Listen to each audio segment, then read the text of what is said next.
लक्ष्य के आधे रास्ते पर जाकर लक्ष्य के आधे रास्ते पर जाकर कभी ना वापस लौटे, क्योंकि वापस जाने पर भी आधा रास्ता पार करना पड़ता है। इसी सुविचार के साथ मैं वंदना गर्ग आप सबका स्वागत करती हूँ अपने यूट्यूब चैनल वीजी एजुकेशन पे। बात चल रही है आरपीएससी फर्स्ट ग्रेड की बहुत बड़ी वैकेंसी है, जिसका पेपर फर्स्ट की हम यहाँ पे चर्चा करेंगे। पेपर फर्स्ट और पेपर सेकंड दो अलग अलग पेपर हैं। पेपर फर्स्ट एक कॉमन पेपर है जो सभी सब्जेक्ट, चाहे वो कॉमर्स हो, आर्ट्स हो या साइंस वाले हों, सभी के लिए एक कॉमन पेपर है, कॉमन सिलेबस है। पेपर सेकंड सभी का सब्जेक्ट का पेपर है। अपने अपने सब्जेक्ट में जो महारथी है वो तीर मारता है। लेकिन अब प्रॉब्लम क्या हो गई है कि पेपर फर्स्ट जो 150 मार्क्स का, उसमें 40% मार्क्स लाने जरूरी हैं, अनिवार्य हैं, जो बच्चों से बन नहीं पाते। रीजन उसके पीछे बहुत सारे हैं। अभी भी सब बच्चों ने पेपर दिया है, तो उसमें सबसे पहले अपने रीजंस को देखो कि हम किस वजह से वो पेपर नहीं कर पाए। रीजन क्या मुझे दिखा है? मुझे अधिकतर रीजन दिखा है कि बच्चे कुछ सब्जेक्ट को स्किप करते हैं, जैसे कि मैथ, साइंस, इंग्लिश, या फिर एक दो सब्जेक्ट जैसे कि कॉमर्स वाले हैं तो वो किसी अ, राजस्थान के भूगोल को छोड़ देंगे, हिस्ट्री को छोड़ देंगे। तो इस तरीके से एक्चुअली में बेटा किसी सब्जेक्ट को स्किप करना ही आपके पास खतरनाक है। अगर आप इस वैकेंसी में टॉप होना चाहते हो, अपनी स्थान ग्रहण करना चाहते हो, अपनी जगह लेना चाहते हो, तो सबसे पहले ये माइंड सेट कर लेना। मैंने इससे पहले वाली वीडियो में बताया था कि आप किन गलतियों पे बात करेंगे। तो पहले माइंड सेट आप ये कर लेना कि सबसे पहले आप कोई भी सब्जेक्ट स्किप ना करें। यहाँ पर जो मैं परिचर्चा करूंगी वो करूंगी पेपर फर्स्ट में। आपके पास बहुत सारे सब्जेक्ट हैं, तो सबसे पहले मैं मैथ की ही बात चर्चा करूंगी, क्योंकि मैथ को लेके बच्चे बहुत ज़्यादा पचल होते हैं, उन्हें समझ में ही नहीं आता है। तो मैथ जो कि आपके केवल सेकेंडरी लेवल का आता है, और इसमें से मैथ, स्टैटिक्स और रीजनिंग, ये तीनों एक ही पार्ट के कंबाइंड है, और 10 से 12 क्वेश्चंस आप मान के चलिए आपके मिलते ही हैं। तो किसी भी चीज को आपको स्किप नहीं करना है, लगातार इसमें पढ़ाई करनी है। सबसे पहले किसी भी सब्जेक्ट को तैयार करने से पहले उसके सिलेबस को परिचर्चा करनी जरूरी है। तो पहले हम मैथ के सिलेबस की चर्चा करते हैं। मैथ आपका सेकेंडरी लेवल तक का आता है, यानी कि 10th के लेवल का आता है। इसमें आपके पास आती है प्राकृतिक, परिमेय, अपरिमेय संख्या और वास्तविक संख्या और उनके दशमलव प्रसार, natural number, rational number, irrational number, real number और दियर डेसिमल एक्सपेंशन।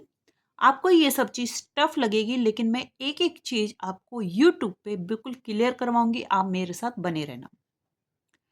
सेकंड, वास्तविक संख्याओं का संचालन, operation on real number. Third, वास्तविक संख्याओं के लिए घातांक नियम। सबसे पहले सिलेबस को छोटे छोटे टुकड़ों में बांटो, एक एक टॉपिक को देखो। वास्तविक संख्याओं के लिए घातांक नियम, law of exponent of real number, परिमेय संख्याएं और उनके दशमलव विस्तार, real number and their decimal expansion. उसके बाद है एक बहुपद के शून्य, जीरोस ऑफ अ पॉलिनोमियल, शून्य और गुणांक के बीच में बहुपद का संबंध, relationship between zeroes and coefficient of polynomial, बहुपदों के लिए विभाजन का algorithm, division algorithm of polynomials, बीजगणितीय तरीके से दो चरों वाले रेखिक समीकरण युग्म का हल, algebraic method of solution of pair of linear equation in two variable। इसके बाद आपका आता है मेंसुरेशन, क्षेत्र मिति, जिसमें पृष्ठीय क्षेत्रफल एक घनाभ और एक घन का आएगा, surface area of cuboid, cube, right circular cylinder, right circular cone, sphere, इन सब का आपके पास क्या आएगा? सरफेस एरिया आएगा। इसके अलावा आयतन जो आएगा वो आएगा घनाभ का, बेलन का, समवृत्तीय, शंकु, गोला, volume of cuboid, cylinder, right circular cone and sphere, पृष्ठीय क्षेत्रफल और आयतन ठोस का संयोजन, ठोस के एक आकार का दूसरे आकार में परिवर्तन।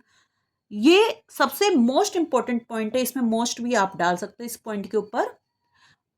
Surface area and volume of combination of solid, conversion of solid from shape to another. इसके बाद बात करते हैं स्टैटिक्स की। जो स्टैटिक्स जो आएगी वो भी सेकेंडरी लेवल की आएगी, सांख्यिकी जो आएगी वो भी माध्यमिक स्तर की आएगी, जिसमें हम बात करेंगे आंकड़ों का संग्रह, कलेक्शन ऑफ डाटा, आंकड़ों का प्रस्तुतिकरण, प्रेजेंटेशन ऑफ डाटा, आंकड़ों का चित्रमय प्रतिनिधित्व, ग्राफिकल रिप्रेजेंटेशन ऑफ डाटा, केंद्रीय प्रवृत्ति के नाम माप, वर्गीकृत और वर्गीकृत आंकड़ों का माध्य, माध्यिका और बहुलक, measure of central tendency, mean, mod, median of ungroup and group data. मान के चलिए, मैं बिल्कुल मान के चल रही हूँ कि कम से कम आपके पास 10 क्वेश्चन मैथ, रीजनिंग और स्टैटिक्स के आते हैं। मान के चलिए 10 भी आ सकते हैं और 12 भी आ सकते हैं। सबसे पहले किसी भी सब्जेक्ट की तैयारी करने से लिए उसके सिलेबस की परिचर्चा करो कि क्या मैं इस सिलेबस को पढ़ सकती हूँ, पहली बात। दूसरी बात कि उस सिलेबस की चर्चा करने के बाद डेली एक एक टॉपिक को उठाओ, उसके क्वेश्चंस करो, उसके बारे में जानो, फिर आपको तैयारी करनी है। क्योंकि जो गलती आप अभी कर चुके हो, तो पहली बात आप क्लियर ये कर लो कि आपको पेपर, ये नहीं कि हम पेपर देने पहुंच गए, कभी कोई सब्जेक्ट छोड़ के जा रहे हैं, कभी कोई, क्या बार बार जिंदगी में पेपर ही देते रहोगे? अगर बाई चांस फेलियर भी हो जाते हैं तो इतनी तो तैयारी करके चलो कि अपने साथ हम किसी और बच्चे को प्रिपेयर कर पाए। स्टार्टिंग में कर रही हूं मैथ के साथ, उसके बाद स्टैटिक्स की बात कर लेंगे, धीरे धीरे एक एक सब्जेक्ट की बात करेंगे। मैथ के साथ आप कौन सा दूसरा सब्जेक्ट पढ़ना चाहते हो वो मुझे कमेंट बॉक्स में जरूर बताइएगा। तब तक के लिए bye bye, take care, have a nice day. मिलते हैं अगली वीडियो में। Bye bye.